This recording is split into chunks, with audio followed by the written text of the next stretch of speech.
So, in case you guys were not aware, over the weekend, Hungary had an election. And right up before the election, George Soros was making some pretty big claims. How'd that go for you, Georgie boy? Oh wait, not real good apparently. So yeah, at the end of the day, look, I love the result of this election. I really, really do. It does give a little bit more fuel to the fire, so to speak. Because the result for it was huge for the anti-globalist, anti-Soros foundations, or people that are pushing for those sort of tough migration stance. But we're going to get into all this. Now, this video will be a little bit longer than our usual 8 to 10 minutes, due to the fact that there is actually two stories we need to cover, and it's sort of one's following from the other, so let's just jump straight into it. Bloody nose for Brussels. Landslide triumph as anti-globalist, anti-Soros Orban wins a third term in Hungary. Now, in case you guys aren't aware, Hungary has recently been sort of sticking it to the EU, refusing to turn around and to take migrants. Now, they're one of the actual few countries that are standing their ground and basically saying, no, we do not want a bar of this mass migration. Now, it has caused a few problems over in Hungary or with the EU, but people love the Prime Minister, and George Soros probably is not going to be very happy, that's for sure. Hungary's conservative populist Premier Viktor Orban, my mispronouncing, has won a third term in office in a landslide election victory. With the votes counted, Europe elects a sharing stat with the show Fizzy, the party founded by Prime Minister Orban while he was a young anti-communist dissident, has won not merely a decisive majority, but an outright supermajority, along with the minor allied parties, allowing chances to the national constitution. Far-right nationalist party Jacob, might be mispronouncing, came in second place, but the leader Glavlan, might be mispronouncing, has resigned from the party which he headed since 2006, having promised to do so if they failed to achieve a breakthrough. He is expected to remain active in the frontline politics, however. The results will be extremely disappointing for top bureaucrats in European Union and the activists working so-called civil society NGOs funded by billionaire Open Borders campaign George Soros, who had been hoping for an upset defeat, or for Feza, might be mispronouncing, to lose its supermajority at least. Prime Minister Orban has been the most determined foe for the compulsory migrant quota regime that the EU has attempted to impose at the behest of pro-immigration NGOs, and served as the focal point for an increasing influent Eurosceptic anti-mass migration alliance within the EU, centered on by Visit 4 migration countries. Now guys, in case you're wondering what this Visegrad 4 is, because that's actually a really, really good point. The Visegrad 4 actually makes up of Czech Republic, Hungary, Poland, and Slovenia. Now those four of them are sort of the powerhouse of the anti-mass migration, anti-Soros, and anti-NGO, sort of anti-globalist sort of stance. So in the future, we might actually need these countries to flee to, because the rest of the world seems to be doomed. But those who those four are, in case you're wondering what the Visegrad 4 are, those are the four countries there. But it's definitely a good idea to put a little post-it note in your head regarding that Visegrad 4. It comes up from time to time, and they really are a good thing, especially when it comes to anti-globalism and stuff like that. Orban is best known in the United States for his robust response to the migrant crisis, rapidly erecting a systematic strengthening a southern border wall which cut illegal immigration by over 99%.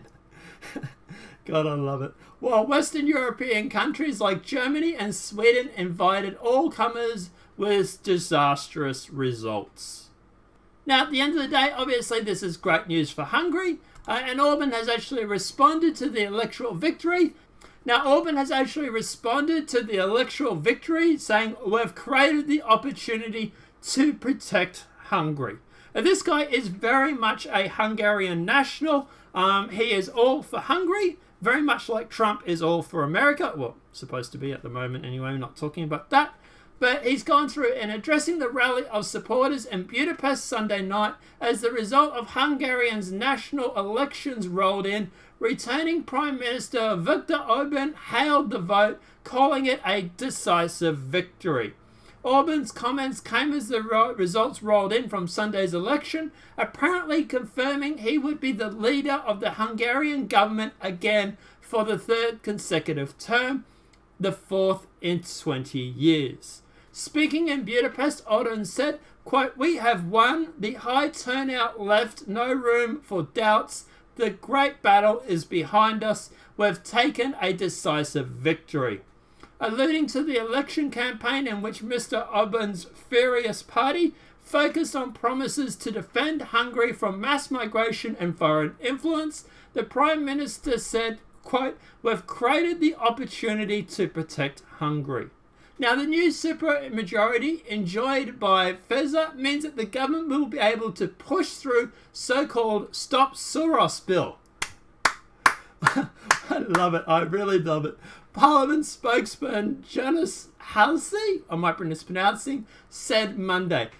The Associated Press reports the new laws would force pro-mass migration NGOs to get government permits from abroad, have their income from foreign sources taxed, and even be banned from going 5 miles within Hungarians' borders. Can we take note from this guy?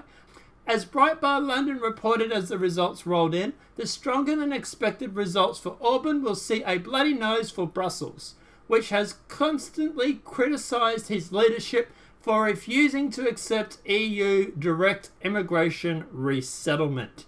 Reactions to the victory outside of Hungary was mixed. President Obama-era foreign policy advisor and Ambassador Ivy Delala, might be mispronouncing, recognised the election as having dealt another blow to liberalism.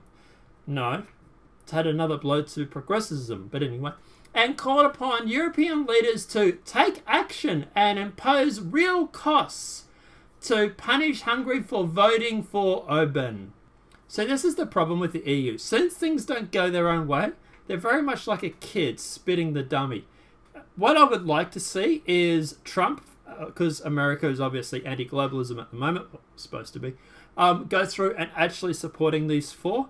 And I would actually like to see a coalition of the anti-globalist companies or countries actually signing a deal with each other to basically say, no, we do not want this globalism anymore. You know, for example, America, Russia, Hungary, Poland, all these countries all banding together to say, no, we are not having this, and actually making an impactable force. That would be cool. And Australia, we're having an election in November. Let's also vote in Pauline Hanson or someone like that. Let's kick out the shrubs that are on the left and the far left, and let's start making Australia great again, hey? I would really love for that. Meanwhile, Poland's Deputy Foreign Minister and envoy to the European Union, Konrad Skrzydlewski, I might be mispronouncing that, I apologise, said the vote confirmed Central Europeans' emancipation policy, reported Reuters.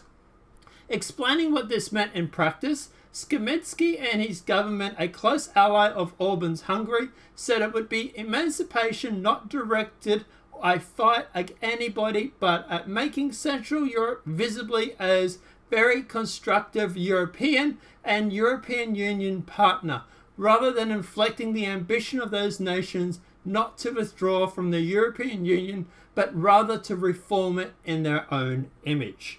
And that would be something that I would actually get behind. If they want to reform the EU, then that to me, that would be okay. It's still a little New World Order-y for me, but, you know, it's a better option than what we currently got. So look, obviously, guys, in case you can't tell, I'm psyched by this news. I really do. I love the fact that he won, and I'm actually going to send him a tweet congratulating the Hungarian Prime Minister. He probably won't get it, but I'm going to do it anyway. But yeah, I love the fact that George Soros literally took one in the arse, so to speak. and basically came out looking like a dick. I'm sorry, I hate the guy, okay? He's a Nazi collaborator. I hate George Soros, and that's my opinion of him. But guys, look, yeah, let me know what your thoughts are in the comment section below. Do you love the fact that he actually won? Do you love the fact that Hungary is going to stay Hungarian? What do you think about the idea of a new powerhouse with the Australia, if we get Pauline, America, Poland, Hungary, all these sort of anti-globalism countries, like even Russia, joining in, signing a non-aggression pact, and basically all working together? To me, that would be kind of cool. Let us know what your thoughts are in that comment section below. If this video has been helpful, please smack a like. If you're new to the channel, welcome and subscribe. Apart from that, guys, I'll see you in the next demonetized video from YouTube. Have a great day and enjoy.